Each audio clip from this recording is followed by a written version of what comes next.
ആദ്യം നമുക്ക് ബിരിയാണിക്ക് ആവശ്യമായ മസാല ഉണ്ടാക്കാം. ചിക്കൻ മസാല ഉണ്ടാക്കാനായിട്ട് ഒരു പാൻ ചൂടാവുമ്പോൾ അതിലോട്ട് 2 ടേബിൾ സ്പൂൺ നെയ്യ് ഒഴിക്കണം.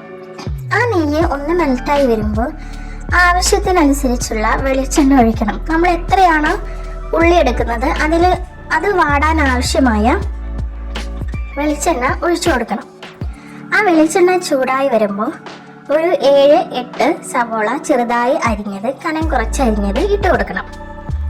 എന്നിട്ട് അതിലോട്ട് ആവശ്യമായ ഉപ്പും കൂടെ ചേർത്ത് നന്നായി യോജിപ്പിച്ചെടുക്കണം.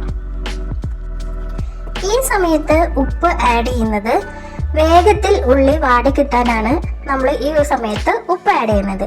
അപ്പോൾ വേഗം തന്നെ ഉള്ളി വാടി കിട്ടും. ഇനി ഉള്ളി വാടുന്നത് വരെ നന്നായി ഇളക്കി കൊടുക്കണം. ഉള്ളി നന്നായി വാടി കഴിയുമ്പോൾ അതിലോട്ട് നമ്മൾ ഇഞ്ചി, വെളുത്തുള്ളി, പച്ചമുളക് ഇതെല്ലാം പേസ്റ്റ് ആക്കിയതും കൂടെ ആഡ് ചെയ്ത് കൊടുക്കണം. ഇവയെല്ലാം കൂടെ ഒരു മിക്സിയുടെ ജാറിലിട്ട് പേസ്റ്റ് ആക്കി എടുക്കണം. അതാണ് ഒന്നും കൂടെ ഈസി. ഇതെല്ലാം ഉള്ളി വാടി കഴിയുമ്പോൾ ഇഞ്ചി, വെളുത്തുള്ളി, പച്ചമുളക് പേസ്റ്റ് ആക്കിയതും കൂടെ ഇട്ട് കൊടുത്ത് ഫ്ലെയിം സിമ്മിലാക്കി നമ്മൾ നന്നായി മിക്സ് ചെയ്ത് കൊടുക്കണം. എന്നാലാണ് അതിൻ്റെ ഒരു ഫ്ലേവർ ആ ഉള്ളിയിലോട്ട് ഇറങ്ങി വരുള്ളൂ. കുറച്ചധികം സമയം ഇത് ലോ ഫ്ലെയിമിലാക്കി മിക്സ് ചെയ്ത് കൊടുക്കണം. എന്നാലാണ് അതിലോട്ട് ആ ഫ്ലേവർ ഇറങ്ങി വരികയും ഒരു നല്ലൊരു സ്മെല്ലും വരും. അപ്പോഴാണ് അതിന് കൂടുതൽ ടേസ്റ്റ് ഉണ്ടാവുക മസാലയ്ക്ക്. ഫ്ലെയിം എപ്പോഴും ലോയിലാക്കാൻ വേണ്ടിയിട്ട് ശ്രദ്ധിക്കണം. ഇനി ഇത് വാടി വരുമ്പോൾ ഇതിലോട്ട് ആവശ്യമായ ഒരു വലിയ ക്യാരറ്റ് ചെറുതായി ഗ്രേറ്റ് ചെയ്തതും കൂടെ ഇട്ട് നന്നായി മിക്സ് ചെയ്ത് കൊടുക്കണം.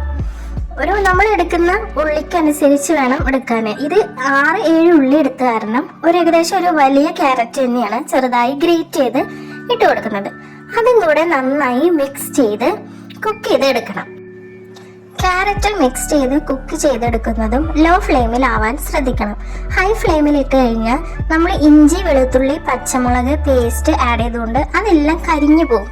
ഇനി ക്യാരറ്റ് കുക്കായി കഴിഞ്ഞാൽ അതിനെ ചട്ടിയുടെ ഒരു സൈഡിലോട്ട് ഇതെല്ലാം കൂടെ മാറ്റി വെക്കണം. ഇനി നമുക്ക് ഇതിലോട്ട് ആവശ്യമായ മസാലപ്പൊടികൾ ഇടാം. 2 ടേബിൾ സ്പൂൺ മഞ്ഞൾപ്പൊടി, ഒരു 4-5 ടേബിൾ സ്പൂൺ മല്ലിപ്പൊടി, പിന്നീട് ഒരു 3-4 ടേബിൾ സ്പൂൺ ചിക്കൻ മസാല, പിന്നെ ഒരു കുറച്ച് മുളക് പൊടി. നമ്മൾ ചിക്കൻ മസാല ഉണ്ടാക്കുമ്പോൾ കുറച്ച് ചേർക്കാൻ പാടുള്ളൂ.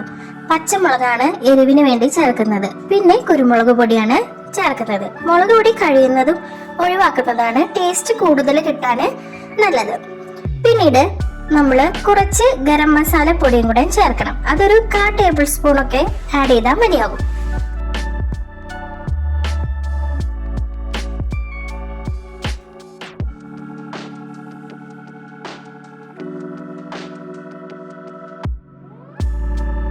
ശേഷം നമ്മളിപ്പോൾ ആഡ് ചെയ്ത് കൊടുത്ത എല്ലാ മസാലപ്പൊടികളും കൂടെ നന്നായി റോസ്റ്റ് ചെയ്തെടുക്കണം.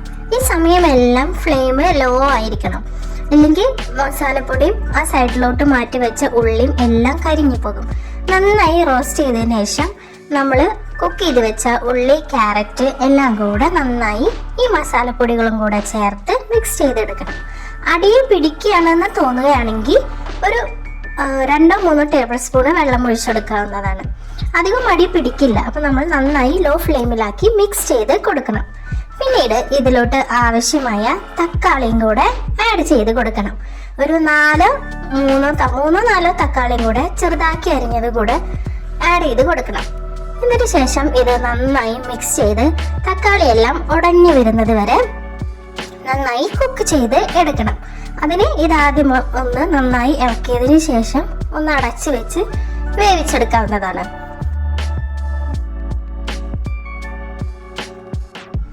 അടച്ചു വെക്കുന്നതിന് മുമ്പായി ഇതിലോട്ട് നമുക്ക് ഒരു 1/4 കപ്പ് കട്ട തൈര്, പുളിയില്ലാത്ത തൈര് ആഡ് ചെയ്യാൻ ശ്രദ്ധിക്കണം. പുളിയുള്ളതാവുമ്പോൾ 1/4 കപ്പ് വേണ്ട, ഒരു കുറച്ച് 2-3 ടേബിൾ സ്പൂൺ ആഡ് ചെയ്താൽ മതി. ശേഷം ഇതിലോട്ട് ചെറുതായി അരിഞ്ഞു വെച്ച മല്ലിയില, പുതിനയില, കറിവേപ്പില എല്ലാം കൂടെ ഇട്ട് നന്നായി മിക്സ് ചെയ്ത് എടുക്കണം. എന്നിട്ട് തക്കാളി ഉടഞ്ഞു കിട്ടുന്നത് വരെ നമ്മൾ മൂടി വെച്ച് അടച്ച് വെച്ച് നമ്മളത് കുക്ക് ചെയ്ത് എടുക്കണം.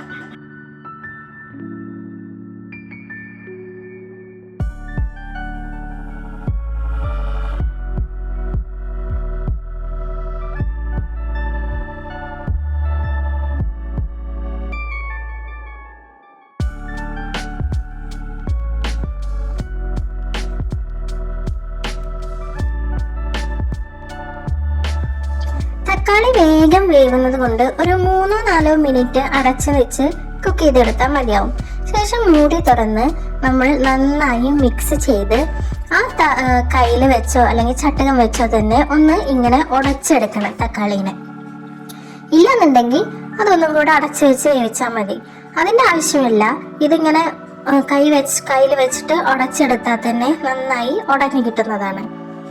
ഈ സമയം നമുക്ക് ഇതിൽ ഉപ്പുണ്ടോ എരിവുണ്ടോ എന്നെല്ലാം നോക്കാവുന്നതാണ്. ഇപ്പൊ ഇതിൽ കുറച്ച് ഉപ്പ് കുറവുണ്ട്, അപ്പൊ നമ്മൾ ആവശ്യത്തിനുള്ള ഉപ്പ് ഇടണം. എരിവ് കുറവാണെങ്കിൽ നമ്മൾ കുറച്ച് കുരുമുളക് പൊടിയും കൂടെ ആഡ് ചെയ്യണം. ഇതിലിപ്പോൾ എരിവെല്ലാം ഓക്കെയാണ്, പിന്നെ ഞാൻ കുരുമുളക് പൊടി ഒന്നും ആഡ് ചെയ്തിട്ടില്ല. ഇനി നമുക്ക് കഴുകി വൃത്തിയാക്കി വെച്ച വെള്ളമെല്ലാം വലിഞ്ഞ ചിക്കൻ പീസുകൾ ഇട്ട് കൊടുക്കാവുന്നതാണ്.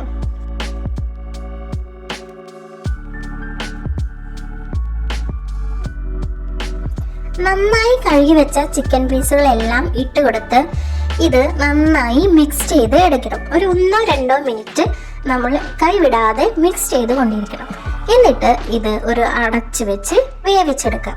ഇത് ഇടയ്ക്കിടെ അടപ്പ് തുറന്ന് മൂടി തുറന്ന് നമ്മൾ ഇളക്കി കൊടുക്കണം. എന്നാലാണ് ഇത് അടിയിൽ കിടക്കുന്ന ചിക്കനും മുകളിൽ കിടക്കുന്ന ചിക്കനും കൂടെ നന്നായി മിക്സാക്കി വേവാൻ എളുപ്പമാവുകയുള്ളൂ.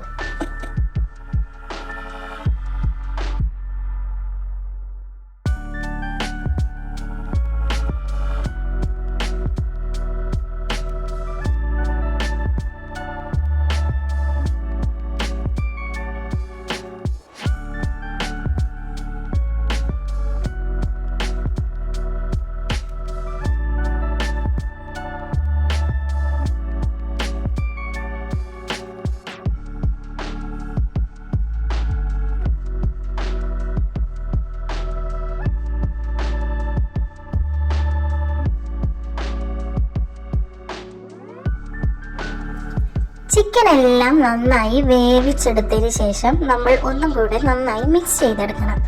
പിന്നീട് ലാസ്റ്റായി ഇതിലോട്ട് ഒരു 1/4 ടേബിൾ സ്പൂൺ പഞ്ചസാര, ഈ ഒരു അളവിന് മതിയാവും, ഒരുപാട് ആവാൻ പാടില്ല, അതും കൂടെ ആഡ് ചെയ്ത് കൊടുക്കണം. എന്നാലാണ് ഈ ബിരിയാണിക്കുള്ള ചിക്കൻ മസാലയ്ക്ക് നല്ലൊരു ടേസ്റ്റ് ഉണ്ടാവുകയുള്ളൂ. പഞ്ചസാരയെല്ലാം മിക്സ് ചെയ്ത് ഒരു 2-3 മിനിറ്റ് നേരം ഇത് അടച്ചു വെക്കണം. ഇപ്പൊ നമ്മുടെ ടേസ്റ്റി ആയിട്ടുള്ള ബിരിയാണിക്ക് വേണ്ടിയിട്ടുള്ള മസാല ഇവിടെ റെഡിയായി. അപ്പൊ ഈ വീഡിയോ എല്ലാവർക്കും ഇഷ്ടമായാൽ ലൈക്കും കമന്റും സബ്സ്ക്രൈബും ചെയ്യാൻ മറക്കരുത്. ഈ റെസിപ്പി ഉണ്ടാക്കി നോക്കിയിട്ട് എല്ലാവരും ഫീഡ്ബാക്ക് അറിയിക്കണം. അപ്പൊ ഇനി വേറൊരു വീഡിയോ ആയിട്ട് നാളെ വരാം. വേറൊരു വീഡിയോ എന്ന് പറഞ്ഞാൽ ഇതിന്റെ ബാക്കിയായിട്ടുള്ള വീഡിയോ തന്നെയാണ്. ഇപ്പോൾ ഇതിൽ കൂടെ കാഴ്ച കഴിഞ്ഞാൽ ലെങ്തി ആവും. ബിരിയാണി ഉണ്ടാക്കുന്നതായിട്ട് നാളെ വരാം. അപ്പോൾ എല്ലാവരും സപ്പോർട്ട് ചെയ്യണം.